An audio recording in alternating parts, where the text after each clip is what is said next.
বাবা, তুমি আমার সাথে এটা করতে পারো না, প্লিজ। পারো না বলে কোনো শব্দ আমার অভিযানে নেই নীরা। আমি যা সিদ্ধান্ত নিয়েছি তাই হবে। সিদ্ধান্ত? এটাকে তুমি সিদ্ধান্ত বলছো? এটা আমার জীবন বিক্রি করে দেওয়া। তুমি ওই লোকটার সাথে আমার বিয়ে ঠিক করে ফেললে, ওই আয়ান খান। নামের আগে মিস্টার যোগ করো, মিস্টার আয়ান খান। আর হ্যাঁ, করেছি। সামনের শুক্রবার তোমাদের আকত। আমি কিছুতেই ওই লোকটাকে বিয়ে করব না। সারা শহর জানে ও একটা গ্যাংস্টার। ও মানুষ খুন করে বাবা। চুপ, একদম চুপ। ওকে বা কি সেটা নিয়ে তোমার মাথা ঘামাতে হবে না।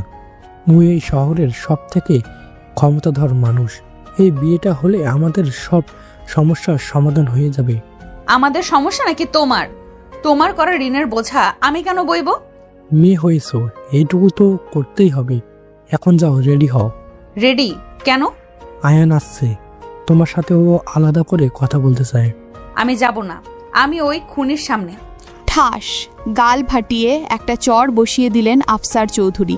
নীরা গালে হাত দিয়ে হতভম্ব হয়ে দাঁড়িয়ে রইল। আমি যা বলেছি তাই হবে। আধা ঘন্টার মধ্যে তোমাকে আমি নিশ্চিত দেখতে চাই। আমার সম্মান নষ্ট করো না নীরা। নীরা চোখ মুছতে মুছতে নিজের ঘরে ছুটে চলে গেল। দরজা বন্ধ করে বিছানায় আছড়ে পড়ল সে। ফোনটা হাতে নিয়ে তার একমাত্র বন্ধু সারাকে কল করল। হ্যালো, কিরে কাঁদছিস কেন? সারা, বাবা আমার বিয়ে ঠিক করে ফেলেছে। কি? কার সাথে? আয়ান খান। ফোনের ওপাশে সারা কিছুক্ষণ চুপ করে রইল। The shadow? ওই আয়ান খান? নীরা, তুই তুই ঠিক আছিস? আমি মরে যাচ্ছি সারা। বাবা আমাকে ওই গ্যাংস্টারের কাছে বিক্রি করে দিচ্ছে। নীরা আরও কিছু বলতে যাচ্ছিল, তখনই দরজায় ভারী কদমে টোকা পড়ল। নীরা ফোনটা কেটে দিল। নীরা, দরজা খোলো, আয়ান এসে গেছে। নীরা চোখ মুছে নিল। সে জানে এই কারাগার থেকে তার মুক্তি নেই। দরজা খুলে সে দেখল তার বাবা একপাশে দাঁড়িয়ে আছে, আর তার সামনে সে, আয়ান খান। কালো স্যুটে আবৃত এক দীর্ঘ ছায়া। লোকটার চোখে কোনো আবেগ নেই, যেন বরফের মতো ঠান্ডা। নীরা লোকটাকে বহুবার টিভিতে, পত্রিকার পাতায় দেখেছে, কিন্তু সামনাসামনি এই প্রথম। লোকটার উপস্থিতিই যেন ঘরের সমস্ত বাতাস শুষে নিচ্ছে। আপনি নিচে যান আঙ্কেল, আমার ওর সাথে একা কথা বলা দরকার। আয়ানের কণ্ঠস্বর ছিল গভীর, যেন কোনো পাতাল থেকে উঠে আসছে। আফসার চৌধুরী সামান্য ইতস্তত করলেও কিছু বললেন না। তিনি জানতেন এই লোকের কথার ওপর কথা বলার ক্ষমতা তার নেই। আচ্ছা নীরা, কোনো বেয়াদবি করো না। আফসার চৌধুরী চলে যেতেই আয়ান ধীর পায়ে ঘরে ঢুকল। দরজাটা সে নিজে বন্ধ করল না, শুধু একপাশের দেয়ালে হেলান দিয়ে দাঁড়ালো। তার দৃষ্টি নীরার আপাদমস্তক জরিপ করছিল। নীরা অস্বস্তিতে কুঁকড়ে গেল। কি বলবেন? বিয়েটা তোমাকে করতেই হবে। আমি যদি না করি? না শোনার অভ্যাস আমার নেই। আপনি জোর করতে পারেন না। পারি, এবং করছি। নীরা বুঝতে পারছিল না এই লোকটার সাথে সে কিভাবে কথা বলবে। সে সাহস সঞ্চয় করে বলল, দেখুন, আপনি অনেক বড়লোক হতে পারেন, ক্ষমতাধর হতে পারেন, কিন্তু আমি আপনার মতো একটা গ্যাংস্টার। আয়ান শব্দটা এমনভাবে উচ্চারণ করল যেন এটা একটা সাধারণ পেশা। সে দেয়াল থেকে সোজা হয়ে দাঁড়ালো, নীরার দিকে এক পা এগোলো। তোমার বাবা তোমাকে বলেনি এই বিয়েটা না হলে তার কি হবে? আমার বাবা যাই করে থাকুক, তার শাস্তি আমি কেন পাবো? কারণ তুমি তার মেয়ে। আর আয়ান আরও এক পা এগোলো। এখন সে নীরার খুব কাছে। নীরা পিছিয়ে যেতে গিয়ে ড্রেসিং টেবিলে ধাক্কা খেল। কারণটা তোমার না জানলেও চলবে, শুধু এটা জেনে রাখো, শুক্রবার তুমি আমার হবে। আমি আপনার সম্পত্তি নই। ঠিক তাই, তুমি আমার, শুধু আমার। আয়ান তার হাতটা বাড়ালো। নীরা ভেবেছিল সে হয়তো তাকে স্পর্শ করবে, কিন্তু আয়ান নীরার গাল বেয়ে গড়িয়ে পড়া এক ফোঁটা অশ্রু তার আঙুলের ডগায় তুলে নিল। নীরা ভয়ে কেঁপে উঠল।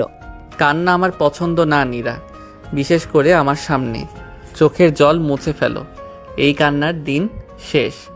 শুক্রবার থেকে তুমি আমার স্ত্রী, আমার বাড়িতে থাকবে, আমার নিয়ম মেনে চলবে। আর যদি না মানি? আমি নিয়ম ভাঙা পছন্দ করি না, আর যারা ভাঙে তাদের আমি কি করি সেটা তোমার বাবা ভালো বলতে পারবে। আয়ানের চোখের দিকে তাকালো নীলা। সেই ঠান্ডা নির্লিপ্ত চোখে এক সেকেন্ডের জন্য সে অন্য কিছু কি দেখল? একটা আকাঙ্ক্ষা, নাকি পুরোটাই তার মনের ভুল? তৈরি থেকো। আয়ান আর এক মুহূর্তও দাঁড়ালো না। ঘর থেকে বেরিয়ে গেল সে, যেন একটা ঝড় এসে সব ওলট পালট করে দিয়ে চলে গেল। নীরা কাঁপা কাঁপা পায়ে বিছানায় বসে পড়ল। তার মনে হলো সে কোনো বাঘের খাঁচায় আটকা পড়েছে। কয়েকদিন পর বিয়ের রাত। বিয়েটা হয়ে গেছে, কোনো ধুমধাম নয়, শুধু কাজী আর দুই পক্ষের কিছু ঘনিষ্ঠ লোক। নীরা একটা ভারী লাল লেহেঙ্গায় বসে আছে আয়ানের বিশাল পেন্ট হাউসের বেডরুমে। ঘরটা ফুলের গন্ধে ম ম করছে, কিন্তু নীরার মনে হচ্ছে সে কোনো কারাগারে বসে আছে। প্রায় 1 ঘন্টা পর দরজায় শব্দ হলো। আয়ান ভেতরে ঢুকলো। পরনে সেই কালো স্যুট নেই, একটা সাধারণ কালো টি শার্ট আর ট্রাউজার, কিন্তু লোকটাকে তাতেও কম ভয়ঙ্কর লাগছে না। পোশাক পাল্টে নাও, এত ভারী কাপড়ে ঘুমানো যায় না। আমি আমি কোথায় ঘুমাবো?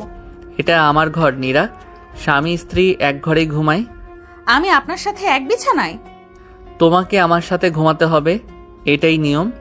নীরা ভয়ে ভয়ে উঠে দাঁড়ালো। আয়ান তার দিকে এগিয়ে এসে তার মুখের ওপর থেকে ওড়নাটা সরালো। তোমাকে সুন্দর লাগছে। আমার আমার ভয় করছে। আমাকে? আমি আমি আপনার সম্পর্কে যা শুনেছি। কি শুনেছ?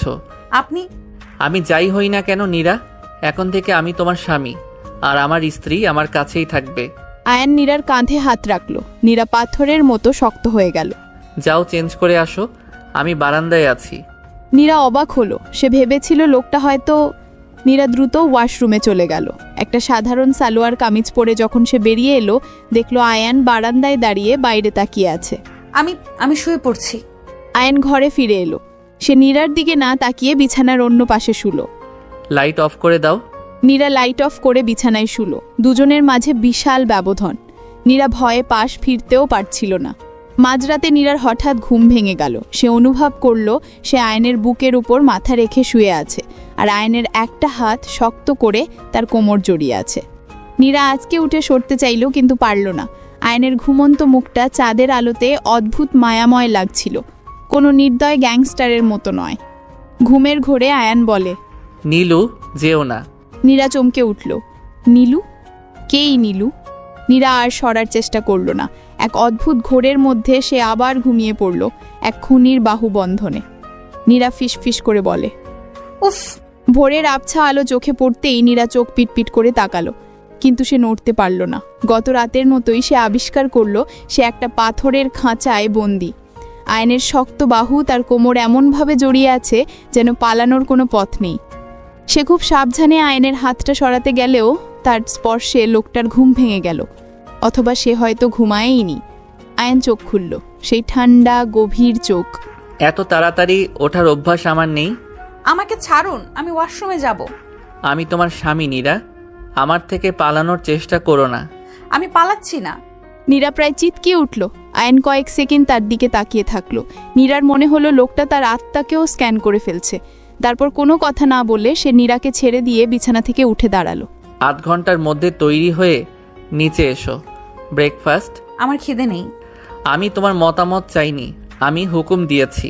অ্যান্ড ওয়াশরুমের দিকে চলে গেল। নীরা কাঁপা কাঁপা হাতে বিছানা থেকে নামলো। এই বিশাল বিলাসবাহুল ঘরটা তার কাছে এখন একটা সোনার খাঁচার মতো লাগছে। সে কোনো মতে ফ্রেশ হয়ে একটা সাধারণ সালোয়ার কামিজ পরে ঘর থেকে বেরোলো। সে দেখল বিশাল ডাইনিং টেবিলের মাথায় আয়ান বসে আছে, তার হাতে ট্যাবলেট। সে নীরার দিকে না তাকিয়েই বলল, এখানে। আয়ান তার পাশের চেয়ারটা ইশারা করলো। নীরা ইতস্তত করে তার থেকে কয়েকটা চেয়ার দূরে বসতে গেল। আমি বলেছি এখানে। নীরার চোয়াল শক্ত হয়ে গেল। সে বুঝতে পারছিল এই লোকের সাথে তর্ক করে লাভ নেই। সে নীরবে আয়ানের ঠিক পাশের চেয়ারটায় এসে বসল। একজন মধ্যবয়সী মহিলা, যার নাম রিনা, খাবার পরিবেশন করতে শুরু করলেন। ম্যাম, আপনার আর কিছু লাগবে? না ধন্যবাদ। রিনা, আজ থেকে তোমার ম্যাডামের কোনো কিছু দরকার হলে তাকে সরাসরি আমাকে বলবে, তুমি শুধু তোমার কাজ করবে। রিনা মাথা নেড়ে চলে গেল। নীরা অপমানে লাল হয়ে উঠল। আপনি সবার সামনে আমাকে এইভাবে অপমান করতে পারেন না।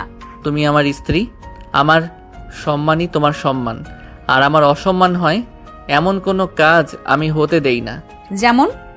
যেমন আমার স্ত্রী আমার থেকে দূরে বসার চেষ্টা করছে।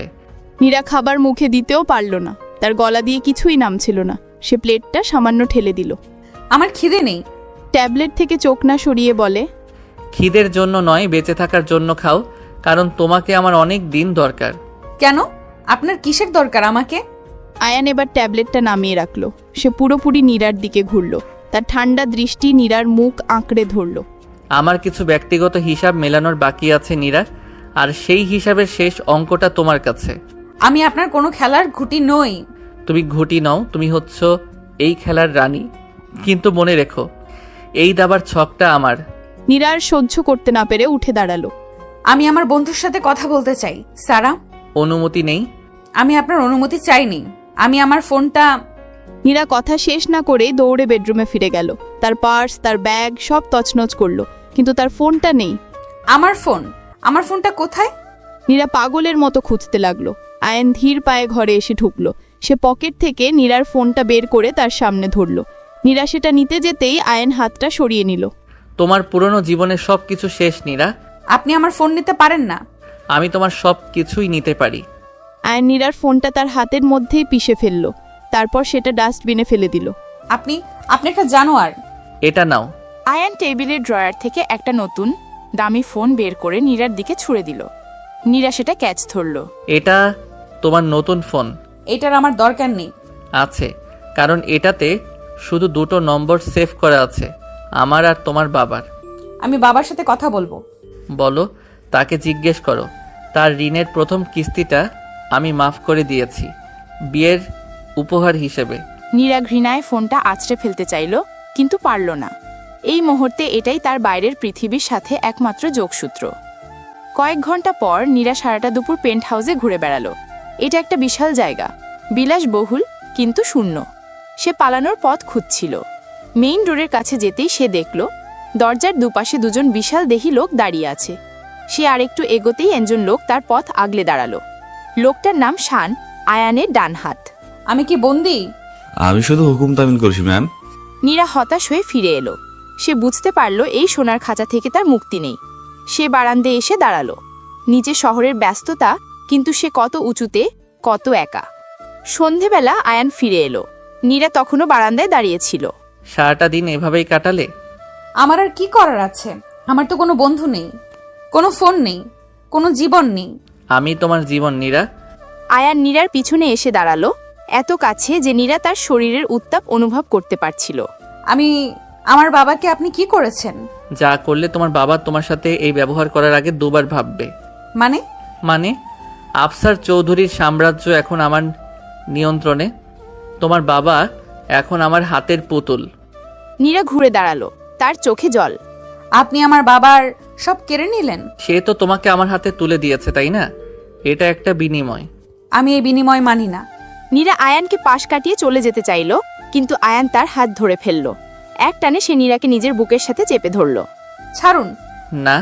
আয়ান নীরার মাথায় মুখ গুজে গভীর নিঃশ্বাস নিল, যেন নীরার চুলের গন্ধটা তার বহুদিনের চেনা।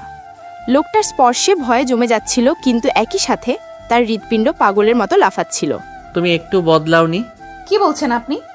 তোমার গন্ধটা ঠিক আগের মতোই আছে। নীরা কিছুই বুঝতে পারছিল না। আগের মতো? লোকটা কি পাগল? সে আয়ানকে ধাক্কা দিয়ে সরানোর চেষ্টা করলো। আমাকে যেতে দিন। যখন আমি চাইবো। আয়ান নীরার মুখটা তার 2 হাতের মধ্যে তুলে ধরল। তার ঠান্ডা আঙুল নীরার উষ্ণ গালে স্পর্শ করলো। আমাকে ভয় পাও? আমি আপনাকে ঘৃণা করি। ভালো, ঘৃণাটাও একটা তীব্র অনুভূতি। অন্তত তোমার মনে আমার জন্য কিছু একটা তো আছে। আয়ানের দৃষ্টি নীরার ঠোঁটের ওপর স্থির হলো।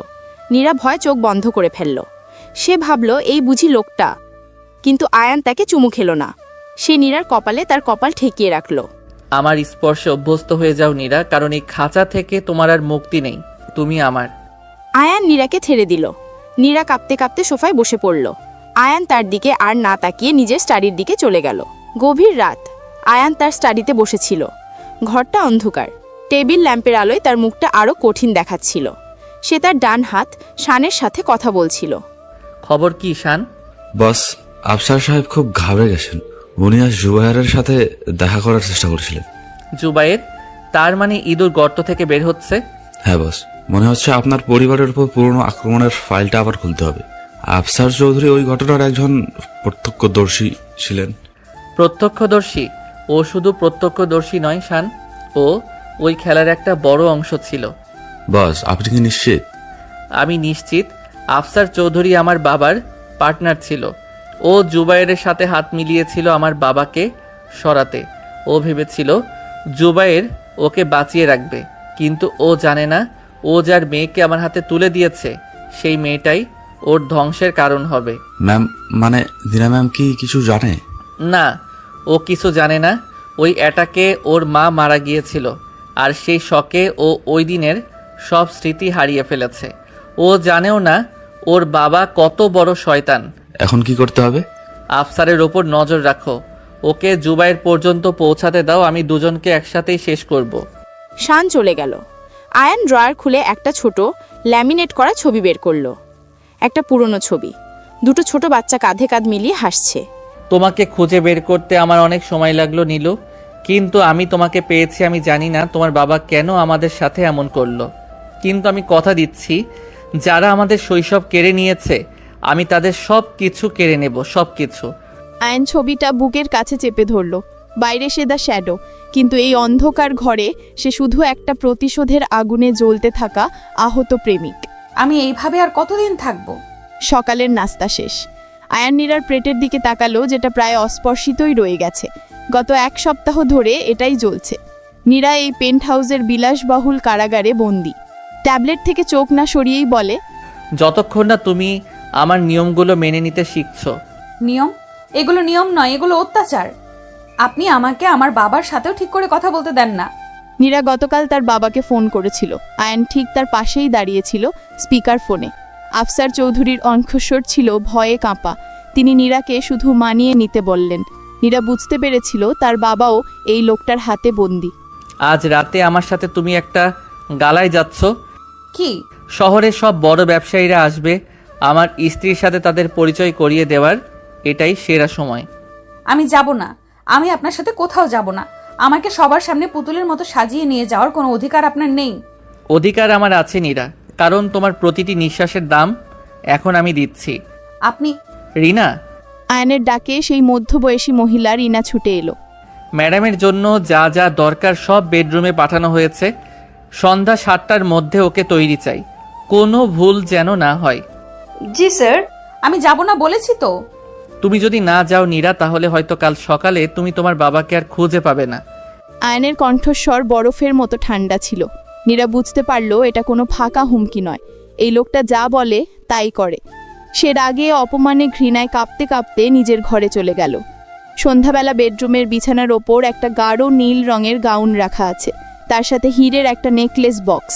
নীরা সেগুলোর দিকে তাকিয়েছিল, যেন ওগুলো কোনো সুন্দর পোশাক নয়, বরং তার ফাঁসির দড়ি। ম্যাম, স্যার তৈরি হতে বলেছেন। আমার সাজতে ভালো লাগে না। ম্যাম, দয়া করুন, আপনি তৈরি না হলে স্যার আমার উপর রাগ করবেন। আমার চাকরিটা চলে যাবে। নীরা রিনার দিকে তাকালো। একজন সাধারণ অসহায় মানুষ। নীরা একটা দীর্ঘশ্বাস ফেলল। ঠিক আছে, দিন। নীরা যখন তৈরি হয়ে আয়নার সামনে দাঁড়ালো, সে নিজেকেই চিনতে পারছিল না। নীল গাউনটা তার শরীরের সাথে নিখুঁতভাবে মিশে গেছে, চুলগুলো সুন্দর করে বাঁধা, কিন্তু তার চোখ দুটো ছিল মরা মাছের মতো। ঠিক সেই মুহূর্তে আয়ন ঘরে ঢুকলো। সে একটা কালো টাক্সিডোয়ে ছিল। এক মুহূর্তের জন্য নীরা তার চোখ ফেরাতে পারল না। লোকটা যতটা ভয়ঙ্কর, ঠিক ততটা আকর্ষণীয়। আয়ন নীরার দিকে এগিয়ে এলো, তার দৃষ্টি নীরার ওপর স্থির। নীরা দেখল লোকটা সেই ঠান্ডা চোখে এক অদ্ভুত আগুন জ্বলে উঠেছে। নীলু। কি বললেন? আয়ন যেন ঘোর থেকে জেগে উঠল। সে নিজেকে সামলে নিল। তার চোখ আবার ঠান্ডা হয়ে গেল। কিছু না, নেকলেসটা পরনি? আমার দরকার নেই। আমি পরিয়ে দিচ্ছি। নীরা বাধা দেওয়ার আগেই আয়ন বক্স থেকে হীরের নেকলেসটা তুলে নিল। সে নীরার পিছনে গিয়ে দাঁড়ালো। আয়নার মধ্যে দিয়ে নীরা আয়নের প্রতিবিম্ব দেখছিল। আয়ন নীরার চুলগুলো আলতো করে একপাশে সরালো। তার ঠান্ডা আঙুল নীরার ঘাড়ে স্পর্শ করল। নীরা কেঁপে উঠল। আয়ন নেকলেসটা পরিয়ে দিল। চলো। আয়ন তার হাত বাড়ালো। নীরা কয়েক সেকেন্ড দ্বিধা করল, তারপর অনিচ্ছাকৃতভাবে তার হাতটা আয়নের হাতের উপর রাখল। লোকটার হাতটা এত গরম কেন? গালা পার্টিতে হলরুমটা জাঁকজমকপূর্ণ। শহরের সব ক্ষমতাবান আর ধনী ব্যক্তিরা সেখানে উপস্থিত। আয়ন খান যখন নীরাকে নিয়ে প্রবেশ করল, পুরো হলরুমে যেন একটা পিন পতন নীরবতা নেমে আসলো। দ্য শ্যাডো লোকটাকে সবাই ভয় পায়, কিন্তু তার স্ত্রীকে এই প্রথম কেউ দেখল। নীরা আয়নের হাতটা শক্ত করে ধরেছিল, তবে সেটা ভালোবাসা থেকে নয়, ভয় থেকে। সোজা হয়ে দাঁড়াও, ওরা তোমাকে দেখছে না, ওরা আমাকে দেখছে। ওরা এমনভাবে তাকাচ্ছে যেন আমি আপনার নতুন কেনা ট্রফি। তুমি আমার ট্রফি নও নীরা, তুমি আমার রানী, এই পুরো সাম্রাজ্যের রানী। কথাগুলো নীরার কানে বিদ্রুপের মতো শোনালো। সে দেখল কিছু লোক আয়ানকে সমীহ করে সালাম দিচ্ছে, আবার কেউ কেউ আড়াল থেকে নীরার দিকে কৌতূহলী চোখে তাকাচ্ছে। আয়ান কিছু গুরুত্বপূর্ণ লোকের সাথে কথা বলতে গেলে নীরা একপাশে সরে দাঁড়ালো। সে এই জাঁকজমকপূর্ণ পরিবেশের সাথে নিজেকে মেলাতে পারছিল না। একা দাঁড়িয়ে আছেন কেন ম্যাডাম? নীরা চমকে ফিরে তাকালো। একজন সুদর্শন যুবক তার দিকে তাকিয়ে হাসছে। আমি মিশাল আহমেদ, আয়নের পুরনো বলা যায় শুভাকাঙ্ক্ষী। হ্যালো। বিশ্বাস হচ্ছে না, দ্য শ্যাডো শেষ পর্যন্ত বিয়েটা করলো। আমরা তো ভেবেছিলাম ওর হৃদয়ে শুধু প্রতিশোধের আগুনেই আছে। আমি আপনার কথা ঠিক। সাবধান থাকবেন, আয়ান খানের সম্পত্তি হওয়া খুব সহজ নয়। ওর শত্রুর অভাব নেই, আর ওর সম্পত্তিগুলো বেশি দিন টেকে না। আপনি কি বলতে চাইছেন? বলতে চাইছি, এমন সুন্দর একটা মুখের জন্য খুব মায়া হচ্ছে। যদি কখনো এই সোনার খাঁচা থেকে বের হতে চান। মিশাল তার কাঠটা নীরার দিকে বাড়াতেই যাবে, ঠিক তখনই একটা ভারী হাত তার কবজি চেপে ধরল। আমার সম্পত্তিতে তোমার এত আগ্রহ কবে থেকে হলো মিশাল? আয়ান কখন যে নীরার পিছনে এসে দাঁড়িয়েছে নীরা টেরও পায়নি।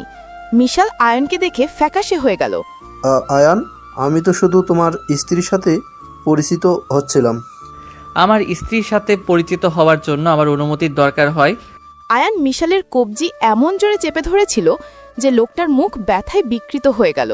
আর আমার যা তার দিকে চোখ তুলে তাকালে আমি সেই চোখ তুলে নেই। আয়ান মিশালকে একটা ধাক্কা দিয়ে সরিয়ে দিল। মিশাল আর এক মুহূর্ত না দাঁড়িয়ে ভিড়ের মধ্যে মিশে গেল। নীরা ভয়ে কাঁপছিল। আয়ানের এই রূপ সে প্রথমবার দেখল। তুমি ওর সাথে কথা বলছিলে কেন? আমি ও নিজে থেকেই।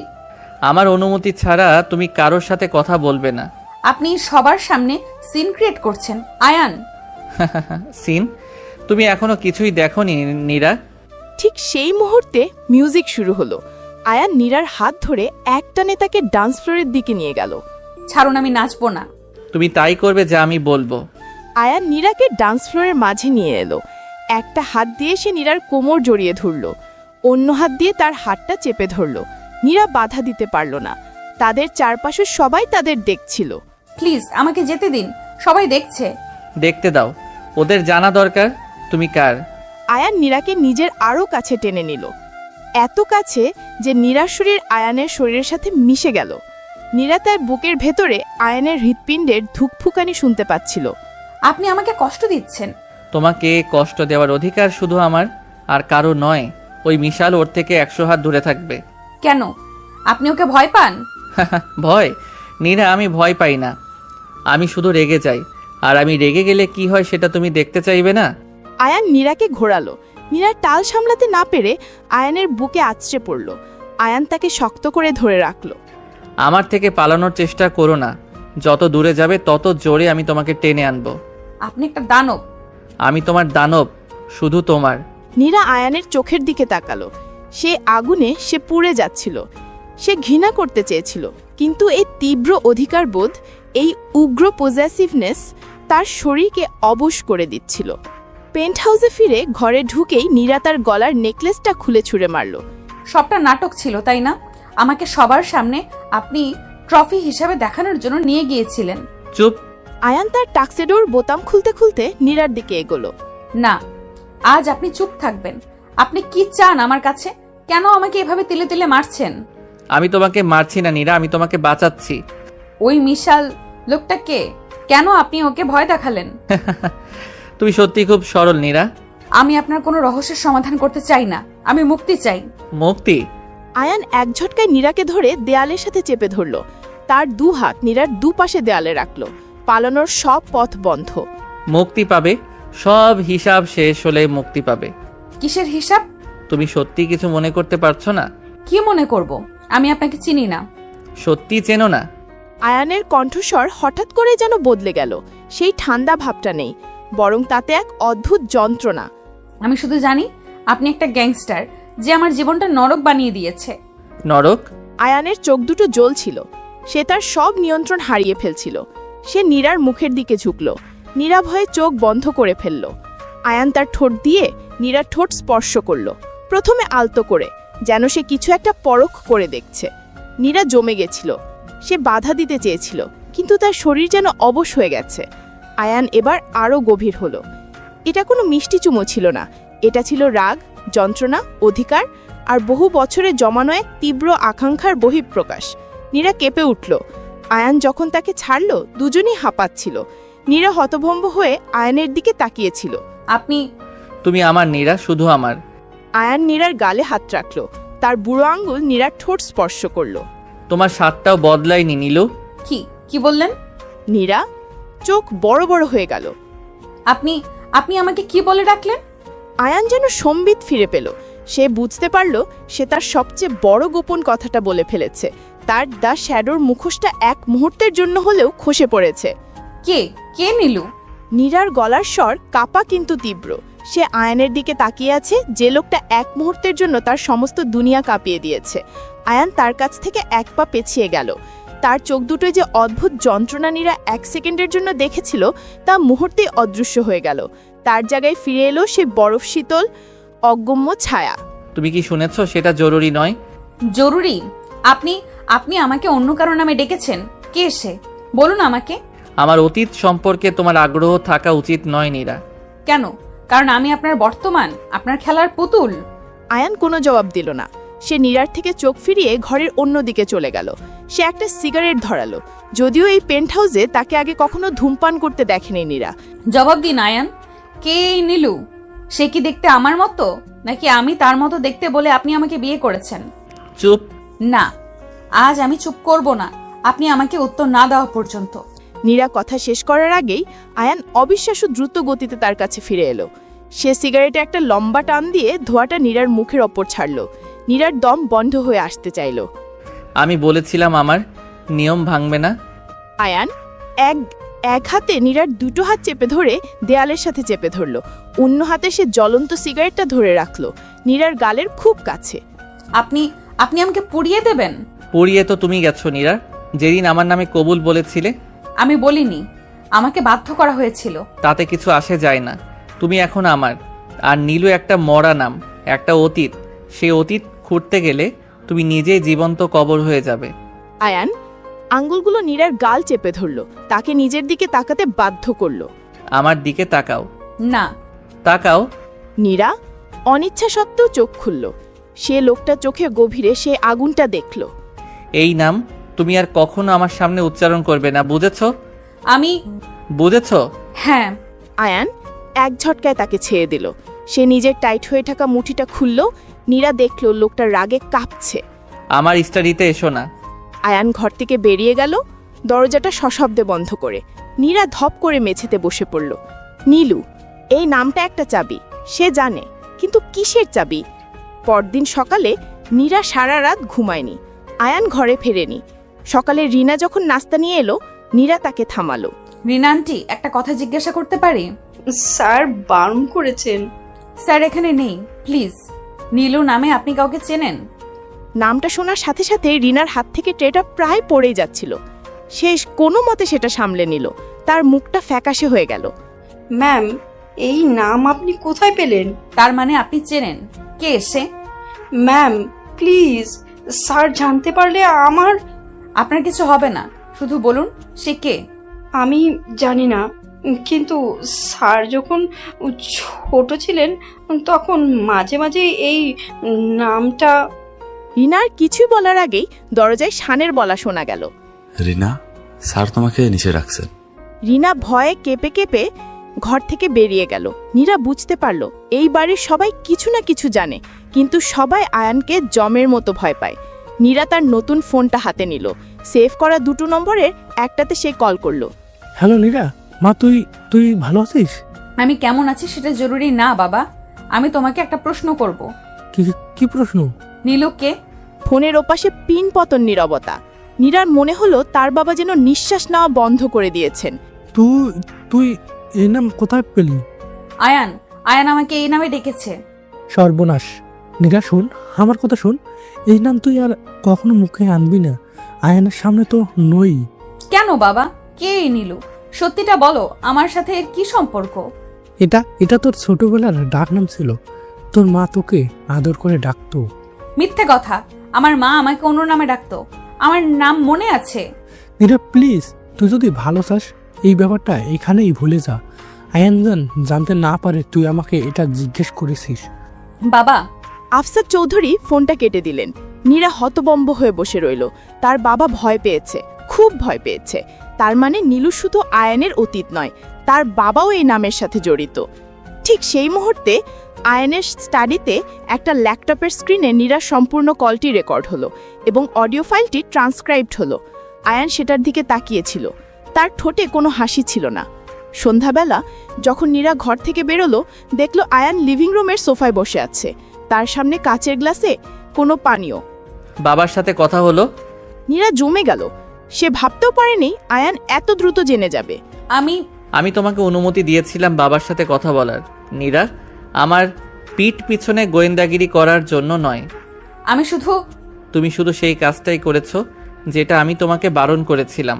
আয়ান গ্লাসটা টেবিলের ওপর রাখলো। উঠে দাঁড়ালো সে। মনে হচ্ছে তোমাকে তোমার জায়গাটা ঠিক মতো বোঝানো হয়নি। কি করবেন আপনি? শাস্তি? আমার নিয়ম ভাঙার একটা শাস্তি তো আছে। আয়ান নীরার দিকে এগোলো। নীরা পেছিয়ে যেতে যেতে একটা বুক শেলফে ধাক্কা খেলো। আমার কাছে আসবেন না। আমি তোমার স্বামী নীরা, তোমার কাছে আসার অধিকার আমার আছে। আয়ান নীরার ঠিক সামনে এসে দাঁড়ালো। সে নীরার হাতটা ধরে নিজের গ্লাসের ওপর রাখলো। গ্লাসটা বরফ শীতল। পানীয়টা ধরো। আমি পারবো না। ধরো। নীরা কাপা হাতে গ্লাসটা ধরলো। আয়ান তার হাতটা নিজের হাতে মুড়ে নিল।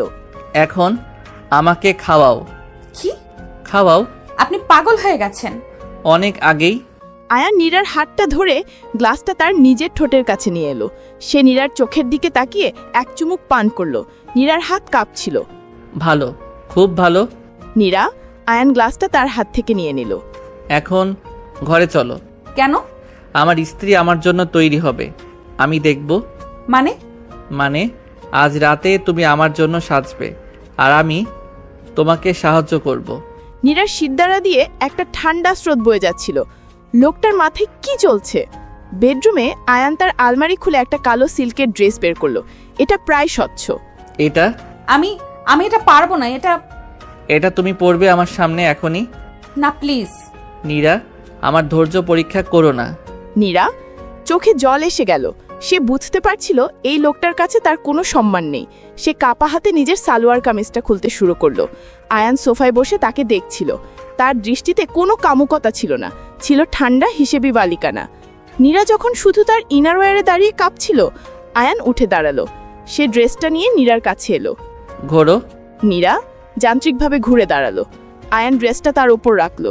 তার ঠান্ডা আঙ্গুল নীরার কাঁধ পিঠ স্পর্শ করলো। নীরা শিউরে উঠল। তুমি কাঁপছো কেন নীরা? আমার ঠান্ডা লাগছে। মিথ্যে, তুমি ভয় পাচ্ছ। আয়ান নীরার পেটের টিপারটা খুব ধীরে ধীরে যন্ত্রণা দিয়ে ওপরে উঠালো। তুমি এখনো বুঝতে পারছো না, তাই না? কি?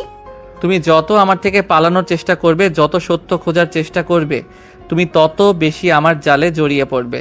তুমি আমার, তোমার শরীর, তোমার মন, তোমার অতীত সব আমার। আয়ান নীরাকে আয়নার সামনে দাঁড় করালো। নীরা দেখলো কালো পোশাকে তাকে অদ্ভুত সুন্দর লাগছে, কিন্তু তার চোখ দুটোই রাজ্যের আতঙ্ক। আয়ান তার পিছনে দাঁড়িয়ে তার কাঁধে থুতনি রাখলো। সুন্দর, খুব সুন্দর, আমার নীল ঠিক যেমনটা। নীরা আয়নার প্রতিবিম্বে দেখলো আয়ানের চোখ দুটো যন্ত্রণায় জলজল করছে। আপনি আমাকে কষ্ট দিচ্ছেন। কষ্ট? তুমি এখনো কষ্ট দেখোনি নীরা। ঠিক সেই মুহূর্তে আয়ানের পকেটের ফোনটা বেজে উঠল। আয়ান এক মুহূর্তের জন্য চোখ বন্ধ করলো, যেন সেই জগৎ থেকে ফিরে এলো। সে নীরার কাছ থেকে সরে গেল। শান। বস, আপনার কথা মতো আমরা আফসার চৌধুরীর উপর নজর রেখেছিলাম। কি খবর? উনি খুব ঘাবড়ে গেছেন বস। উনি নীরা ম্যামের কলের পর থেকেই পাগলের মতো করছেন। উনি এইমাত্র দ্য ভাইপারের সাথে যোগাযোগ করছেন।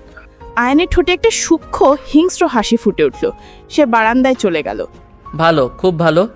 ইঁদুরটা শেষ পর্যন্ত বাঘের গর্তে নিজেই পা দিয়েছে। আফসারের প্রতিটি নিঃশ্বাসের খবর আমার চাই। ও জুবাইর পর্যন্ত পৌঁছানোর আগে আমি ওর সব পথ বন্ধ করে দেব। আয়ান ফোনটা কেটে দিল। সে বারান্দার রেলিংয়ে ভর দিয়ে দাঁড়ালো। তার প্রতিশোধের খেলা জমে উঠেছে। এদিকে বেডরুমে নীরা আয়নার সামনে দাঁড়িয়ে কাঁপছিল। নীলু নামটা তার মাথায় প্রতিধ্বনিত হচ্ছিল। সে কে, আর আয়ান কেন তাকে কষ্ট দিয়ে এমন পৈশাচিক আনন্দ পাচ্ছে? আপনি একটা পিশাচ। রাত শেষ হয়ে ভোরের আলো ফুটছে। নীরা গত রাতে সেই কালো সিল্কের পোশাকটা পাল্টায়নি। সে মেঝের এক কোনায় শেড দিয়ে বসে আছে, ঠিক যেখানটায় আয়ান তাকে কাল রাতে ছেড়ে দিয়েছিল। তার ঠোঁট কাঁপছে। কাল রাতে সেই উগ্র চুমনের স্বাদ নয়, বরং নীলু নামটা তাকে তাড়া করে বেড়াচ্ছে। আয়ান সারা রাত ঘরে ফেরেনি। নীরা দরজা খোলার চেষ্টা করেছিল, কিন্তু বাইরে থেকে লক করা। সে বন্দি, আক্ষরিক অর্থেই বন্দি। সকাল হয়ে গেছে। নীরা, সে চমকে তাকালো। আয়ান কখন যে নিঃশব্দে ঘরে ঢুকেছে সে টেরও পায়নি। তার পরনে একটা ফ্রেশ কালো শার্ট, চুলগুলো ভেজা, মনে হচ্ছে সে জিম থেকে ফিরল। দরজাটা খুলুন। এটা তোমার ঘর নীরা, তুমি এখানেই থাকবে। আপনি আমাকে বন্দি করে রাখতে পারেন না। আমি তো তাই করছি। আয়ান নীরার দিকে এগোলো। মেয়েটা গত রাতের ধাক্কায় এখনো কাঁপছে। নীরা, সে একটা বোতাম টিপে ঘরের ভারী পর্দাগুলো সরিয়ে দিল। তীব্র আলো এসে পড়ল নীরার ফ্যাকাশে মুখে। ওঠো, নাস্তা তৈরি। আমি খাবো না। তুমি খাবে? তুমি দুর্বল হয়ে পড়লে আমার ভালো লাগে না। আমার ভালো মন্দে আপনার কি আসে যায়? আমি শুধু আপনার খেলার একটা পুতুল। পুতুলদেরও যত্ন নিতে হয় নীরা, না হলে তারা ভেঙে যায়। আমি ভেঙে গেলেই তো আপনার সুবিধা। আয়ান ঝুঁকে নীরার হাত ধরে একটানে দাঁড়া করালো। নীরা টলমল করছিল, কিন্তু আয়ান তাকে শক্ত করে ধরে ফেলল। না, তোমার ভেঙে পড়া চলবে না। তোমাকে আমার দরকার। এখন যাও, তৈরি হয়ে নাও। কেন? আবার কোন নতুন নাটক? তোমার বাবা আসছে। বাবা? বাবা এখানে কেন আসছে? মনে হচ্ছে তোমার বাবা তার মেয়ের সাথে দেখা করার জন্য খুব ছটফট করছে, অথবা হয়তো সে আমার সাথে কিছু পুরনো হিসাব মেটাতে চায়। আপনি বাবাকে কিছু করবেন না। সেটা নির্ভর করছে তোমার উপর। আয়ান নীরার ডাল আলতো করে ছুঁয়ে দিল। যাও, তোমার বাবার সামনে আমার সুখী স্ত্রীর মতো আচরণ করবে। এমন কিছু যেন সে সন্দেহ না করে যে তুমি এই বিয়েতে অখুশি। আর যদি করি? তাহলে হয়তো তুমি তোমার বাবাকে শেষবারের মতো দেখবে। আয়ানের চোখ দুটোয় কোনো কৌতুক ছিল না। নীরা বুঝতে পারল এই লোকটা তার বাবাকেই তার বিরুদ্ধে তুরুপের তাস হিসেবে ব্যবহার করছে। 1 ঘন্টা পর লিভিং রুমের বিশাল সোফায় নীরা পাথরের মতো বসে আছে। আয়ান ঠিক তার পাশেই বসে আছে, একটা হাত নীরার কাঁধের ওপর রাখা। যে কেউ দেখলে ভাববে এক সুখী প্রেমময় দম্পতি। আফসার চৌধুরী যখন ঘরে ঢুকলেন তার পা কাঁপছিল। শান তাকে প্রায় ঠেলে ঠেলে ভিতরে নিয়ে এলো। বাবা! নীরা উঠে দাঁড়াতে চাইলো, কিন্তু আয়ানের হাতটা তাকে কাঁধ চেপে ধরলো, তাকে বসতে বাধ্য করলো। আসুন আঙ্কেল, আপনার মেয়ের জন্য আপনার খুব মন পড়ছিল শুনলাম। আয়ানের দিকে না দেখে নীরার দিকে বলে, মা, নীরা, তুই ভালো আছিস? বাবা, তোমার এই অবস্থা কেন? তোমাকে এমন দেখাচ্ছে কেন? আফসার চৌধুরীকে দেখে মনে হচ্ছিল তার বয়স 10 বছর বেড়ে গেছে। চোখ দুটো কোটরের ভেতরে। তোমার মেয়ে ভালোই আছে আফসার, আমার যত্নে আছে, তাই না ডার্লিং? আয়ান নীরার জলে আলতো করে বেলি কাটলো। নীরা ঘৃণায় শক্ত হয়ে গেল, কিন্তু বাবার সামনে সে কিছুই বলতে পারল না। বাবা, তুমি ঠিক আছো? আমি, হ্যাঁ। তো তুই শুধু আয়ান বাবা যা বলে তাই শুনিস। বাবা! শুনলেন তো, বাবা মেয়ের কি দারুণ বোঝাপড়া। সোফা থেকে উঠে দাঁড়ালো।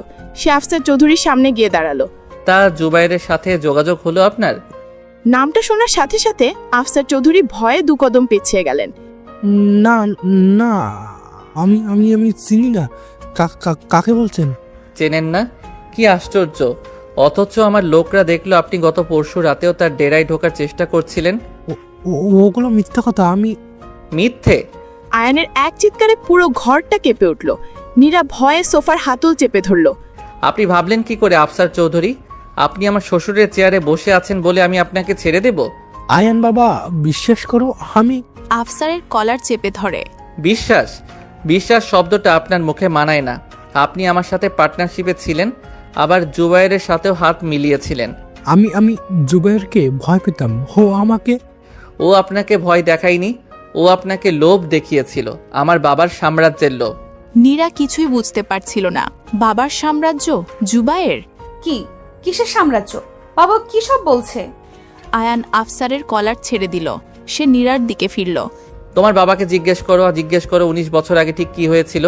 না, নীরা কিছু না। ও পাগল হয়ে গেছে। বাবা বলো। বলুন আফসার, বলুন কিভাবে আপনি আর জুবাইর মিলে আমার বাবাকে শেষ করে দিয়েছিলেন। আমি করিনি। আমি শুধু। বাবা! নীরা ছুটে এসে তার বাবার সামনে দাঁড়ালো। বাবা, আমার দিকে তাকিয়ে বলো, ও যা বলছে সব মিথ্যা। আফসার চৌধুরী তার মেয়ের চোখের দিকে তাকাতে পারল না। সে মাথা নিচু করে কাঁপছিল। বাবা! আমি শুধু টাকা চেয়েছিলাম নীরা। আমি জানতাম না ওরা ওরা তোর মাকে মেরে ফেলবে। নীরা যেন কানে ভুল শুনল। মা, আমার মা। হ্যাঁ, তোর মা সেদিন সেদিন ওই বাড়িতে ছিল আয়ানের মায়ের সাথে। না না, আমার মা তো আলাদা আলাদা। আমি মানা করেছিলাম, আমি বলেছিলাম নীলুকে, মানে তোকে আর তোর মাকে যেন। নীরা আর শুনতে পারল না, তার মাথা ঘুরে উঠল। মা, নীলু, আয়ানের বাবা, সবকিছু এক সুতোয় বাঁধা। শান, শান আর তার লোকেরা এসে আফসার চৌধুরীকে টেনে নিয়ে গেল। নীলিমা, আমাকে বাঁচা। আয়ান, আমাকে ক্ষমা করে দাও, আমি সব বলবো। ঘরের দরজা বন্ধ হয়ে গেল। নীরা স্তব্ধ, নিশ্চল হয়ে মেঝের ওপর বসে পড়ল। তার পুরো পৃথিবীটা যেন এক মুহূর্তে ভেঙে গুড়িয়ে গেছে। তার বাবা তার মায়ের মৃত্যুর জন্য সে টেরও পেল না কখন আয়ান তার পাশে এসে বসেছে। এবার বুঝতে পারছো কেন আমি তোমাকে এখানে এনেছি? আপনি সব জানতেন? হ্যাঁ। আপনি জানতেন আমার বাবা? হ্যাঁ। এবং আপনি আমাকে বিয়ে করলেন? আমি তোমাকে বিয়ে করেছি কারণ এই প্রতিশোধের খেলায় তুমি আমার মূল অস্ত্র। নীরা আয়ানের দিকে তাকালো। তার চোখে আর জল নেই, শুধু এক অসীম শূন্যতা। তাহলে আপনিও তো আপনার বাবার হত্যাকারীর মেয়েকে স্পর্শ করেছেন, আপনার ঘেন্না লাগেনি? আয়ানের চোয়াল শক্ত হয়ে গেল। সে নীরার হাতটা চেপে ধরল। ঘেন্না? আমার শুধু তোমার ওই লোকটার রক্ত শরীরে বইছে বলে ঘেন্না লাগে, কিন্তু যখন আমি তোমাকে স্পর্শ করি। আয়ান নীরার আরো কাছে এলো। যখন আমি তোমাকে দেখি তখন আমার অন্য কিছু মনে হয়। কি মনে হয়? আমি আমার শৈশবকে ছুঁয়ে দেখছি। আয়ান তার হাতটা নীরার গাল বেয়ে নামিয়ে আনলো তার ঠোঁটের ওপর। তোমার বাবা তোমার মায়ের সাথে বিশ্বাসঘাতকতা করেছে নীরা। সে তোমার শৈশব কেড়ে নিয়েছে, সে আমার সব কেড়ে নিয়েছে। আমার কিচ্ছু মনে পড়ছে না, আমার সব গুলিয়ে যাচ্ছে। নীরা কাঁপতে শুরু করলো। তার মাথায় অসহ্য যন্ত্রণা হতে লাগলো। পুরনো আবছা কিছু দৃশ্য, আগুন, চিৎকার, আর একটা ছোট ছেলের হাত। নীরা দুহাতে নিজের মাথা চেপে ধরল। সে কিছু মনে করার চেষ্টা করছে কিন্তু পারছে না। নীরা কি হয়েছে? আয়ানের হিংস্র দা শ্যাডো রূপটা এক মুহূর্তে উধাও হয়ে গেল। সে ভয় পেয়ে গেল। সে নীরাকে ধরে ফেলল। নীরা, আমার দিকে তাকাও। আমার কিছু মনে নেই, শুধু অন্ধকার। নীরা আয়ানের টি শার্ট খামচে ধরল। সেই যন্ত্রণার মধ্যে আশ্রয় খুঁজছিল। তোমাকে কিছু মনে করতে হবে না। আয়ান নীরাকে আলতো করে নিজের বুকে টেনে নিল। এবার আর কোনো জোর ছিল না, কোনো অধিকারের আস্ফালন ছিল না, ছিল শুধু এক অদ্ভুত এক মায়া। তোমাকে কিছু মনে করতে হবে না নীলু, আমি আছি, আমি সব মনে রেখেছি। নীরা আয়ানের বুকের মধ্যে নিঃশ্বাস করে ফুপিয়ে কেঁদে উঠল। সে তার বাবার জন্য কাঁদছে না, সে কাঁদছে তার ভেঙে যাওয়া শৈশবের জন্য, তার মৃত মায়ের জন্য। আর সে কাঁদছে কারণ এই মুহূর্তে যে লোকটাকে সে সবচেয়ে বেশি ঘৃণা করে, সেই লোকটার বুকেই সে সবচেয়ে বেশি নিরাপদ বোধ করছে। মা, না। মেয়েটা কাঁপছিল। তার চোখ দুটো খোলা কিন্তু দৃষ্টি শূন্য। সে আয়ানের বুকে মাথা রেখেই বসে আছে, কিন্তু সে দেখছে 19 বছর আগের এক ভয়াবহ রাতের দুঃস্বপ্ন। তার বাবা, তার মা আর আয়ানের পরিবার সব একাকার হয়ে গেছে। নীরা। আয়ান তার কাঁধ ধরে ঝাঁকুনি দিল। সেই মাত্র তার জীবনের সবচেয়ে বড় সত্যটা প্রকাশ করেছে, কিন্তু তার সামনেই তার স্ত্রী যেন পাথর হয়ে যাচ্ছে। নীরা, আমার দিকে তাকাও। মিথ্যে, সব মিথ্যে। আমার বাবা এমন না। সত্যটা বলবে না নীরা? তোমার বাবা একজন খুনি, একজন বিশ্বাসঘাতক। আর আপনি কি? নীরা আয়ানের দিকে তাকালো। তার শূন্য দৃষ্টিতে এবার এক অদ্ভুত আগুন জ্বলে উঠল। আপনিও তো খুনের কথাই বলছেন। প্রতিশোধ আপনি তো তাই করতে চান। আমি আমার পরিবারের জন্য লড়ছি। আর আমি কার জন্য লড়বো? যে বাবা আমাকে বড় করেছে সে আমার মায়ের হত্যাকারী, আর যে স্বামী আমাকে বিয়ে করেছে সে আমার বাবাকে মারার জন্য আমাকে ব্যবহার করছে। নীরা একটা হিস্টেরিক হাসি হেসে উঠল। বাহ, কি দারুণ খেলা। নীরা, তুমি অসুস্থ বোধ করছো? না, আমার কিছু হয়নি। আমি সব বুঝতে পারছি। আপনি আমাকে সেই প্রথম থেকেই চিনতেন, তাই না? হ্যাঁ। নীলু। নীরা নামটা উচ্চারণ করলো যেন এটা একটা বিষ। আপনি জানতেন আমি নীলু, যার মা আপনার পরিবারের সাথে মারা গেছে। আপনি জানতেন আমি সেই আফসার চৌধুরীর মেয়ে। আমি সব জানতাম। আর আপনি অপেক্ষা করেছিলেন কবে আমার বাবাকে তার মেয়ের বিনিময়ে শেষ করবেন। নীরা ডলমল পায়ে উঠে দাঁড়ালো। সে আয়ানের দিকে এমনভাবে তাকাচ্ছিল যেন তাকে এই প্রথমবার দেখছে। আপনি আমার থেকেও বড় শয়তান আয়ান খান। আপনি একটা ঠান্ডা মাথার দানব। নীরা আর এক মুহূর্তেও দাঁড়ালো না। সে টলটল করে বেডরুমের দিকে চলে গেল। আয়ান তাকে বাধা দিল না। সে শুধু দেখল মেয়েটা ঘরের ভেতরে গিয়ে সশব্দে দরজা বন্ধ করে দিল। শান, বস, শান যেন ছায়া থেকেই বেরিয়ে এলো। সে আফসার চৌধুরীকে নিয়ে যাওয়ার পর থেকেই লিভিং রুমের এক কোণে দাঁড়িয়েছিল। ডাক্তারকে ফোন করো, ডক্টর রেহানকে এখনই। জি বস। আর শোনো, বস, ম্যামের ঘরের বাইরে থাকবে, উনি যেন নিজের কোনো ক্ষতি করতে না পারেন, কিন্তু ওকে একা থাকতে দে। ঠিক আছে বস। কিছুক্ষণ পর ডক্টর রেহান যখন পেন্ট হাউসে পৌঁছালেন তখন প্রায় মাঝরাত। রেহান শুধু আয়ানের ডাক্তার নন, তিনি আয়ানের পরিবারের পুরনো বন্ধু। 19 বছর আগে সেই রাতের পর তিনিই প্রথম কিশোর আয়ানের মানসিক চিকিৎসা করেছিলেন। ভিতরে গিয়েছিলাম। রেহান স্টাডি রুমে আয়ানের সামনে বসলেন। আয়ান জানালার বাইরে তাকিয়েছিল। কেমন আছে ও? Severe mental shot. আমি ঘুমের ইনজেকশন দিয়ে এসেছি, কিন্তু এটা কোনো সমাধান নয়। আয়ান, ও সব জেনে গেছে? আমি তোমাকে বারণ করেছিলাম। আমি বলেছিলাম ওর স্মৃতিশক্তি। আর কি করতাম আমি? কতদিন ওকে অন্ধকারে রাখতাম। ও নিজেই নীলু নামটা খুঁজে পেয়েছিল। নীলু নামটা খুঁজে পাওয়া আর আমার বাবার আমার মায়ের হত্যাকারী, এই দুটো সত্য এক নয়। তুমি একে এক ধাক্কায় 19 বছর আগের সেই রাতের আগুনে ফেলে দিয়েছো। ও আমার স্ত্রী, ওর এই সত্যটা জানার অধিকার আছে। অধিকার নাকি তোমার প্রতিশোধের প্ল্যান? আয়ান কোনো জবাব দিল না। আয়ান, তুমি নীরাকে কেন বিয়ে করেছো? তোমার প্রতিশোধের জন্য নাকি কারণ ও নীলু? দুটোই এক। না, এক নয়। যদিও নীলু হয় তবে ও তোমার ভালোবাসার মানুষ, আর যদি ও প্রতিশোধের অস্ত্র হয় তবে ও তোমার শিকার। তুমি দুটো একসাথে করতে পারো না। কেন পারবো না? কারণ একটা তোমার হৃদয়কে শক্ত করে আর অন্যটা তোমার হৃদয়কে দুর্বল করে দেয়। তুমি এখন কোনটা চাও? আমি জুবাইরকে শেষ করতে চাই, আর আফসার চৌধুরীকে। আর নীরা? আয়ান আবার জানালার দিকে মুখ ফিরালো। মনে রেখো আয়ান, তুমি ওকে যত বড় আঘাতই দাও না কেন, ওর স্মৃতিশক্তি সম্পূর্ণ ফিরে আসেনি। কিন্তু যদি আসে, যদি সেই রাতের আগুন, সেই চিৎকার ওর মনে পড়ে যায়, তাহলে তুমি ওকে চিরদিনের জন্য হারিয়ে ফেলবে।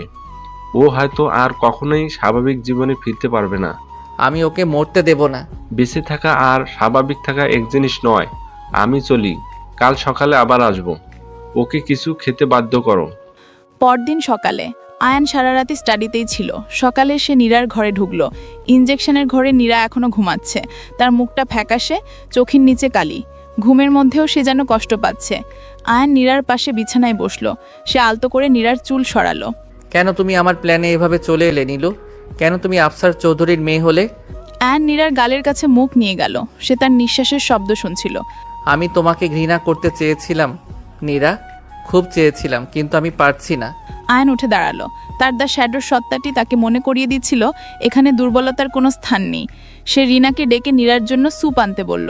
নীরা যখন চোখ খুলল তখন দেখলো আয়ান একটা ট্রে হাতে তার সামনে দাঁড়িয়ে আছে।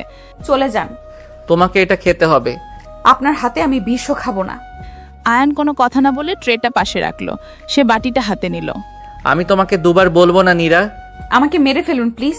নীরা আয়ানের কাঁধ ধরে একটানে বসালো। তোমাকে মরতে দিলে আমার প্রতিশোধটা কে দেখবে? আয়ান এক চামচ স্যুপ নীরার ঠোঁটের কাছে ধরল। নীরা মুখ ফিরিয়ে নিল। আয়ান তার চোয়াল চেপে ধরল। খাও। আয়ান জোর করে স্যুপটা তার গলায় ঢেলে দিল। নীরার চোখ দিয়ে জ্বর গড়িয়ে পড়ল। আপনি একটা জানোয়ার। হ্যাঁ আমি তাই, এখন বাকিটা শেষ করো। আয়ান পুরো বাটিটা নীরাকে জোর করে খাইয়ে দিল। নীরা শুধু কাঁদছিল, কিন্তু কোনো বাধা দিতে পারছিল না। সে খুব দুর্বল। খাওয়ানোর পর আয়ান বাটিটা রেখে দিল। সে রুমাল দিয়ে নীরার ঠোঁট আর চোখের জল মুছে দিল। তার স্পর্শে কোনো আবেগ ছিল না, যেন সে একটা যান্ত্রিক কাজ করছে। আমার বাবার কি হবে? তোমার বাবা? ও এখন আমার জেলে আছে। জুবাইরকে ধরার জন্য ওকে আমার দরকার। তারপর ওকে মেরে ফেলবেন? হয়তো। না। নীরা আয়ানের পা জড়াতে চাইল, কিন্তু পারল না। প্লিজ, ও যাই করুক, ও আমার বাবা, ওকে মারবেন না। আমি আপনার সব কথা শুনবো, আপনি যা বলবেন তাই করব। সব কথা? হ্যাঁ, সব। তুমি আমার স্ত্রী হিসেবে থাকবে? হ্যাঁ। আমার বিছানায় আসবে? নীরা এক মুহূর্তের জন্য থমকে গেল। সে আয়ানের চোখের দিকে তাকালো, সেই ঠান্ডা হিসেবি চোখ। হ্যাঁ। ভালো, খুব ভালো। আফসার চৌধুরীকে বাঁচিয়ে রাখার জন্য এটা খুব সামান্য দাম, তাই না? আয়ান উঠে দাঁড়ালো। রেস্ট নাও, আজ রাতে আমরা ডিনার একসাথে করব। নীরা রাতের বেলা আয়ান ঘরে ফিরে দেখলো নীরা তৈরি। সে গত রাতে সেই কালো ড্রেসটাই পরেছে, চুলগুলো খোলা। সে আয়নার সামনে দাঁড়িয়েছিল, কিন্তু তার চোখ শূন্য। তোমাকে সুন্দর লাগছে। ডিনার কি এখানে হবে? না, আজ তোমাকে আমি এক জায়গায় নিয়ে যাব। আয়ান নীরাকে নিয়ে পেন্ট হাউসের এক অচেনা অংশে এলো। একটা দরজা খুলে সে ভেতরে ঢুকলো। নীরা ইতস্তত করে তাকে অনুসরণ করলো। এটা একটা ঘর, কিন্তু বেডরুম নয়। ঘরটা অদ্ভুতভাবে সাজানো। দেয়ালের রং হালকা নীল।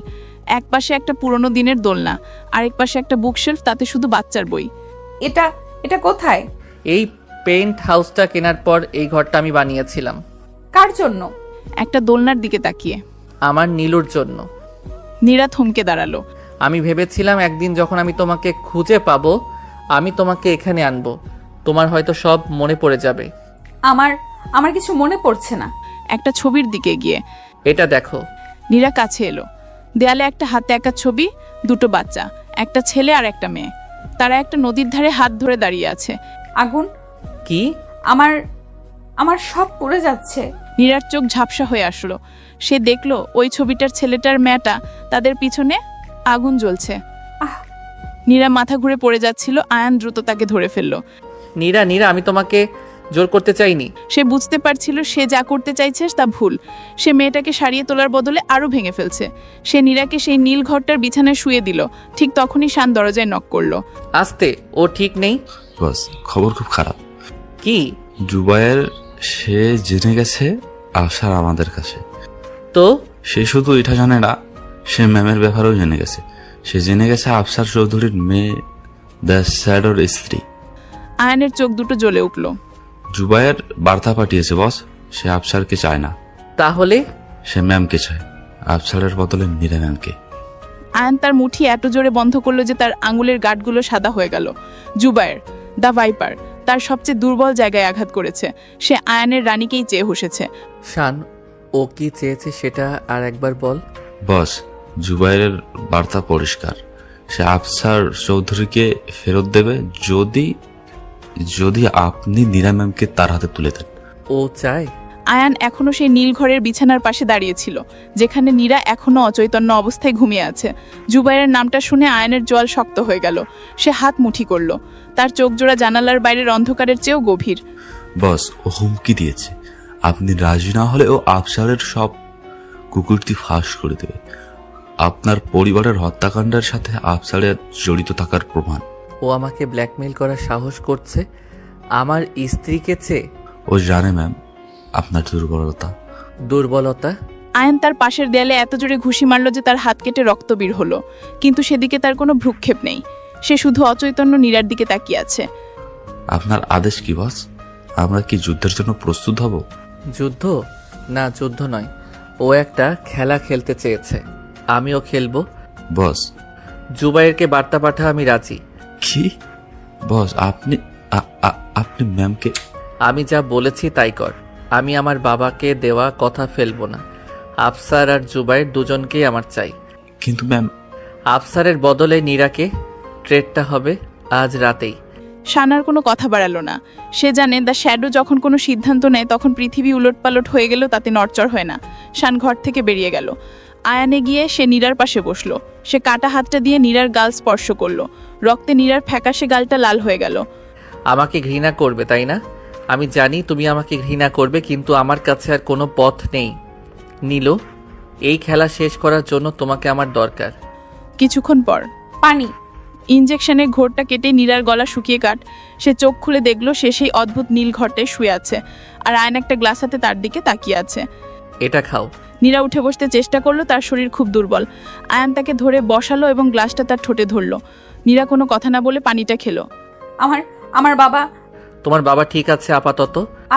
আপনি আমাকে সব বলেছেন। আমার বাবা, আমার মা, আমি কিছুই বুঝতে পারছি না। তোমাকে এখন কিছু বুঝতে হবে না। আপনি আমার বাবাকে মেরে ফেলবেন? তোমার বাবা জুবাইরের সাথে হাত মিলিয়েছিল। ওরা সবাই আমার পরিবারের হত্যাকারী। কিন্তু আমি। তুমি তার মেয়ে। নীরার বুকটা ধরাস করে উঠে গেল। সে আয়নের চোখের দিকে তাকালো। সেই চোখে কোনো মায়া নেই, শুধু প্রতিশোধের আগুন। তাহলে আপনি আমাকেও মারবেন? না নীরা, তোমাকে আমি এত সহজে মরতে দেব না। তাহলে কি করবেন? জুবাইর, সে তোমার বাবাকে মুক্তি দিতে রাজি হয়েছে। সত্যি? হ্যাঁ, একটা শর্তে। কি শর্ত? তোমার বিনিময়ে। নীরা যেন কানে ভুল শুনলো। তার নিঃশ্বাস বন্ধ হয়ে আসলো। কি বললেন? জুবাইর, তোমাকে চাই নীরা। সে জানে তুমি আমার স্ত্রী। সে তোমার বাবাকে ছেড়ে দেবে যদি আমি তোমাকে তার হাতে তুলে দেই। আপনি আপনি রাজি হলেন? আমার প্রতিশোধটা বেশি জরুরি। নীরা স্তব্ধ হয়ে গেল। এই লোকটা যে কিছুক্ষণ আগেও তাকে নীলু বলে ডেকেছিল, যে তাকে সেই রাতে উগ্রভাবে চুম্বন করেছিল, সে তাকে শত্রুর হাতে তুলে দিচ্ছে। আপনি আপনি সত্যি একটা দানব, একটা পিশাচ। তৈরি হয়ে নাও। না, আমি কোথাও যাব না। আমি আপনার সাথে যাব না। তুমি যাবে। তুমি যদি না যাও আমি তোমার বাবাকে এখানেই তোমার চোখের সামনে গুলি করব। না। তাহলে যা বলছি তাই করো। ওঠো। আয়ান নীরাকে হিচড়ে বিছানা থেকে নামালো। নীরা কাঁদছে, বাধা দেওয়ার চেষ্টা করছে, কিন্তু তার দুর্বল শরীরে সে পেরে উঠছে না। শান। শান ভেতরে ঢুকলো। ওকে গাড়িতে তোলো। জি বস। না, আমাকে ছাড়ো আয়ান, প্লিজ। আমার সাথে এমন করো না। আমি তোমার নীলু। নীলু নামটা শুনে আয়ানের হাতটা এক মুহূর্তের জন্য থেমে গেল।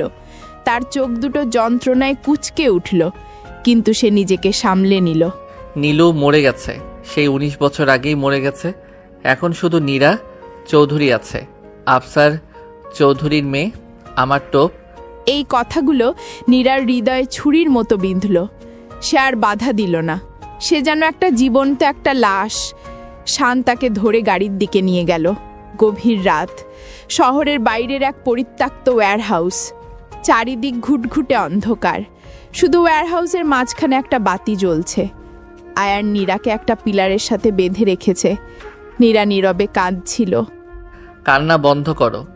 জুবাইর দুর্বলতা পছন্দ করে না। আপনার মতো, তাই না? ঠিক তাই। ওয়্যারহাউসের বিশাল দরজার খোলার শব্দ হলো। ভারী বুটের আওয়াজে গিয়ে এলো। বাহ বাহ, দা শ্যাডো নিজে তার শিকার নিজে হাজির হয়েছে। বিশ্বাসই হচ্ছে না। অন্ধকার থেকে জুবায়ের বেরিয়ে এলো। লোকটার চোখে একটা সাপের মতো হিংস্রতা, তার সাথে তার লোকেরা। কথা বেশি বলো না। জুবাইর আমার লোক কোথায়? আফসার, ও তোমার শ্বশুর মশাই, সেই আসছে। জুবায়েরের ইশারায় তার লোকেরা আফসার চৌধুরীকে টেনে হিচড়ে নিয়ে এলো। আফসারের অবস্থা খুব খারাপ। নীরামা। বাবা। নীরা ছটফট করে ওঠার চেষ্টা করলো। আহা, কি সুন্দর পারিবারিক পুনর্মিলন। আফসারকে ছাড়ো, নীরাকে নিয়ে যাও। জুবায়ের অবাক হয়ে আয়ানের দিকে তাকালো। এত সহজে? আমি তো ভেবেছিলাম তুমি একটু লড়বে। যাই হোক, তোমার মতো লোকের কাছে প্রতিশোধই সব।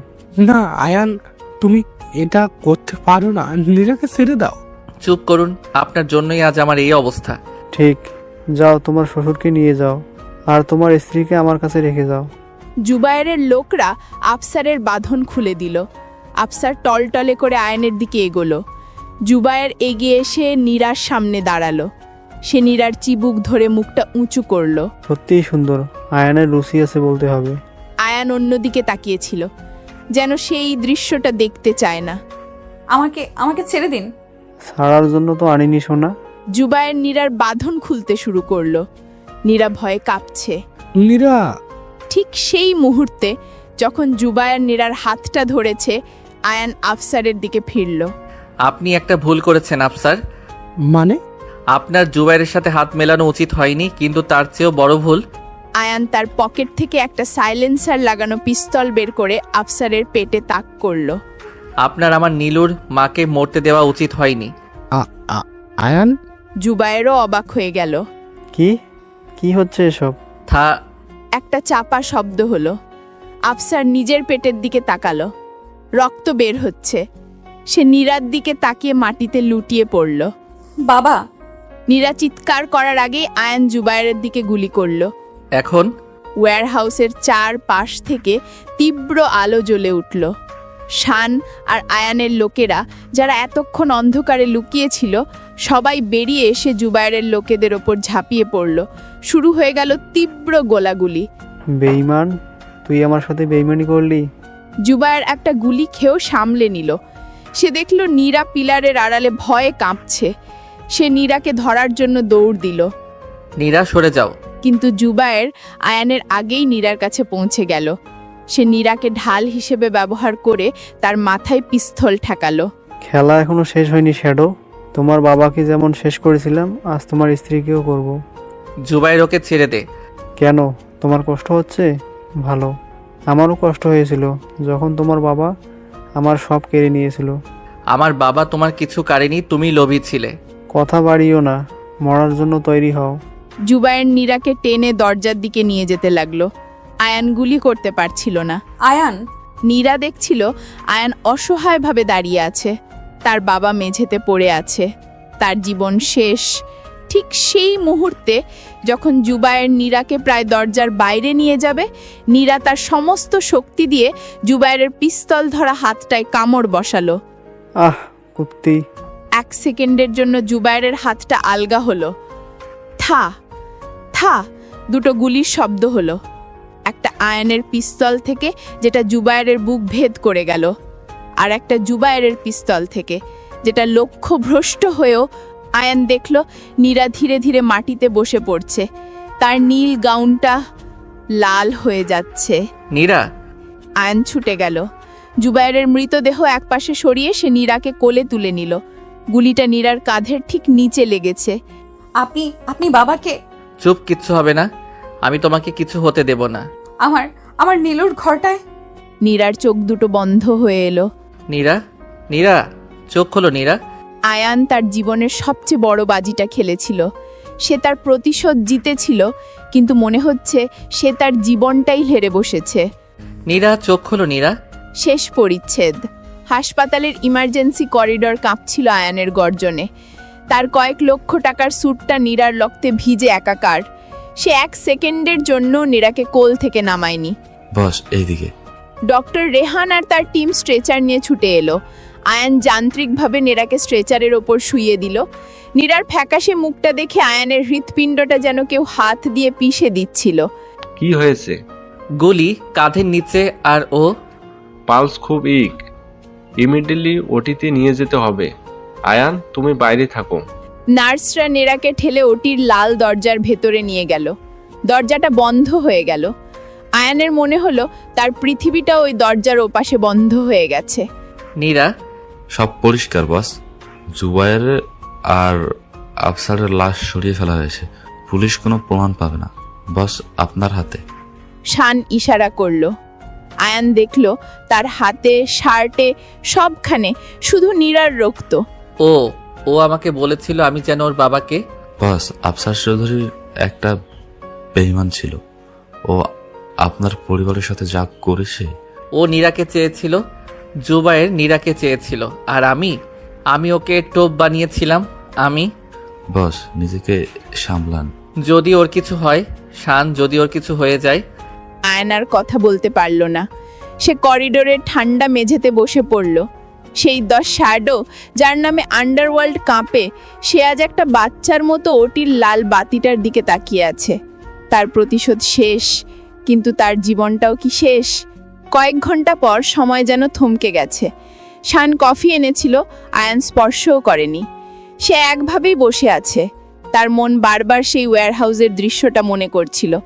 নীরার সেই আতঙ্কের চোখ যখন সে তার বাবাকে মরতে দেখল, নীরার সেই শেষ অসহায় চাহনি যখন গুলিটা কাকে আঘাত করল। ওটির দরজা খোলার শব্দ হলো। আয়ান ছিটকে উঠে দাঁড়ালো। ডক্টর রেহান বেরিয়ে এলেন, মুখের মাস্কটা খুলছেন, তার চোখে রাজ্যের ক্লান্তি। রেহান আঙ্কেল, ও কেমন আছে? গুলিটা বের করা গেছে আয়ান, কাদের ক্ষতটা সামলে নেওয়া যাবে, ব্লিডিং বন্ধ। আয়ান যেন নিঃশ্বাস ফিরে পেল। সে দেয়াল ধরে নিজেকে সামলালো। ও কি বেঁচে আছে? সে বেঁচে আছে, আলহামদুলিল্লাহ। আমি কি ওকে দেখতে পারি? ওর জ্ঞান? আয়ান, একটা সমস্যা আছে। আয়ানের বুকটা আবার ধসে গেল। কি সমস্যা?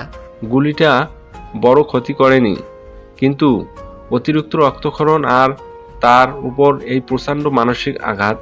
মানে? নীরা, ও কোমায় চলে গেছে। শব্দটা যেন একটা হাতুড়ি। আয়ান স্তব্ধ হয়ে দাঁড়িয়ে রইল। কোমা? আমার ধারণা 19 বছর আগের সেই ট্রামাটা, তার বাবার বিশ্বাসঘাতকতা, তার চোখের সামনে খুন, সবকিছু মিলে ওর ব্রেন একটা শাটডাউনের মোডে চলে গেছে। ও নিজেকে রক্ষা করার জন্যই এই অবস্থা বেছে নিয়েছে। কবে জ্ঞান ফিরবে? আমি বলতে পারছি না আয়ান, হয়তো 24 ঘন্টা, নয়তো 1 মাস, অথবা অথবা অথবা হয়তো কখনোই না। এখন সবটা ওর ইচ্ছার উপর আর তোমার প্রার্থনার উপর। আয়ন আর কিছু শুনল না।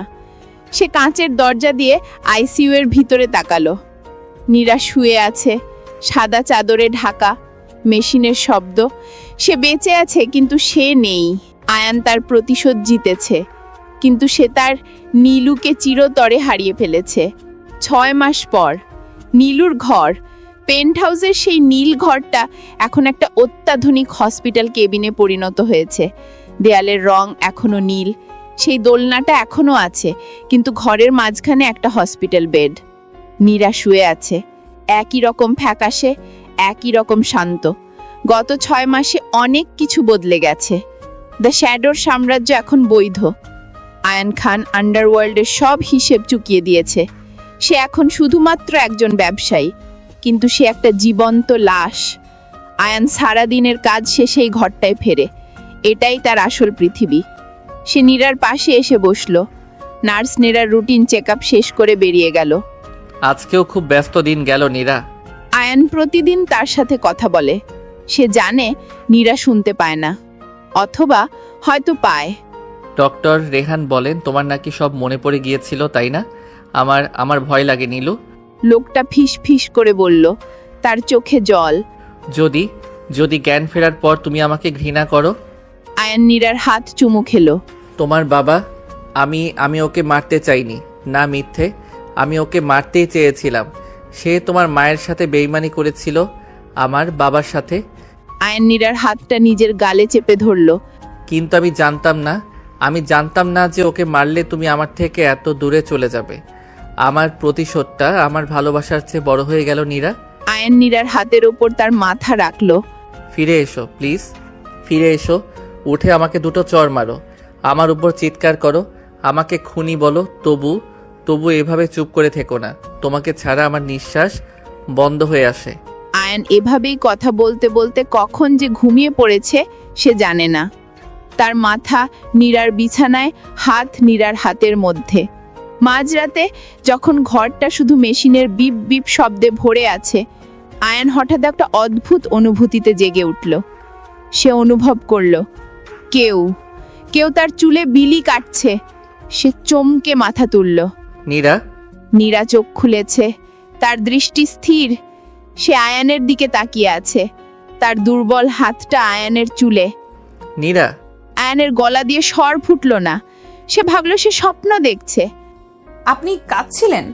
আয়ান কিছু বলতে পারল না। সে শুধু নীরার হাতটা আরো শক্ত করে চেপে ধরল। তার চোখ দিয়ে জল গড়িয়ে পড়ছে। সেই দ্য শ্যাডো আজ সে ভেঙে পড়েছে। তুমি ফিরে এসেছো? আপনি একটা দানব। আয়ানের বুকটা ধসে গেল। সে জানতো নীরা তাকে ঘৃণা করবে। আমি জানি। আমার বাবা। আমি তোমার বাবাকে মেরে ফেলেছেন। নীরা কথাটা শেষ করলো। তার চোখে কোনো ঘৃণা ছিল না, ছিল এক অদ্ভুত শূন্যতা। তুমি আমাকে ঘৃণা করো? নীরা কিছুক্ষণ আয়ানের দিকে তাকিয়ে থাকলো। সে দেখলো লোকটার কাটা হাতের দাগ, তার চোখের নিচের কালি, তার এলোমেলো চুল। এই লোকটা 6 মাস ধরে তার সেবা করেছে। আমার সব মনে পড়েছে আয়ান। কি? সেই রাত, সেই আগুন, আমার মা, আর তুমি। নীরা আয়ানের গাল স্পর্শ করলো। তুমি আমাকে টেনে বের করেছিলে, তুমি বলেছিলে নীলু চোখ খোলো। আয়ান স্তব্ধ। নীরার সব স্মৃতি ফিরে এসেছে। নীরা। আমার বাবা, সে আমার মায়ের মৃত্যুর জন্য দায়ী, সে আপনার পরিবারের মৃত্যুর জন্য দায়ী, আর আপনি আমার বাবাকে মেরে ফেলেছেন। একটা দীর্ঘ শ্বাস ফেললো নীরা। হিসাব বরাবর। নীরা, তুমি কি বলতে চাইছো? আমি আপনাকে ঘৃণা করতে পারছি না আয়ান। আয়ান যেন সে নিজের কানকে বিশ্বাস করতে পারল না। আমি চেষ্টা করেছি এই 6 মাস, আমি সব শুনেছি, আপনার কান্না, আপনার কথা। আমি চেষ্টা করেছি আপনাকে ঘৃণা করতে, কিন্তু আমি যখন চোখ খুললাম তখন দেখলাম আমার বাবা নয়, আপনি আমার পাশে আছেন। নীরা। আমার বাবা আমাকে আপনার হাতে তুলে দিয়েছিল, কিন্তু আপনি আমাকে জুবায়েরের হাতে তুলে দেননি। আপনি আমার জন্য নিজের প্ল্যান বদলিয়েছিলেন। আপনি আমার বাবাকে মেরেছিলেন, কিন্তু আমাকে বাঁচানোর জন্য। আমি তোমাকে হারাতে পারতাম না নীলু, কিছুতেই না। আমিও না। 1 বছর পর পেন্ট হাউসের সেই নীল ঘরটার হাসপাতাল নেই, এটা এখন একটা লাইব্রেরি। সেই পুরনো দোলনাটা এখনো আছে। নীরা সেখানে বসে একটা বই পড়ছে। সে এখন সম্পূর্ণ সুস্থ। আয়ান ঘরে ঢুকলো। তার পরনে আর কালো স্যুট নেই, একটা হালকা রঙের শার্ট। দ্য শ্যাডো এখন অতীত, সে এখন শুধু আয়ান। কি পড়ছো? একটা রোমান্টিক গল্প, একটা গ্যাংস্টার আর একটা জেদিমের গল্প। ওটা তো আমাদের গল্প। আয়ান এসে নীরার পাশে বসলো। সে নীরার হাত নিজের হাতে তুলে নিল। বাবা, 1 বছরে এই প্রথম নীরা তার বাবার কথা উচ্চারণ করলো। আয়ান তার দিকে তাকালো। আমি তাকে ক্ষমা করতে পারিনি আয়ান, কিন্তু আমি তার জন্য প্রার্থনা করি। আমি জানি। আর আমি আপনাকে ভালোবাসি। আয়ান নীরার কপালে চুমু খেয়ে বলল, আমিও তোমাকে ভালোবাসি নীরা। নীরা, নীলু নয়। নীরার কোমর জড়িয়ে ধরে বলল,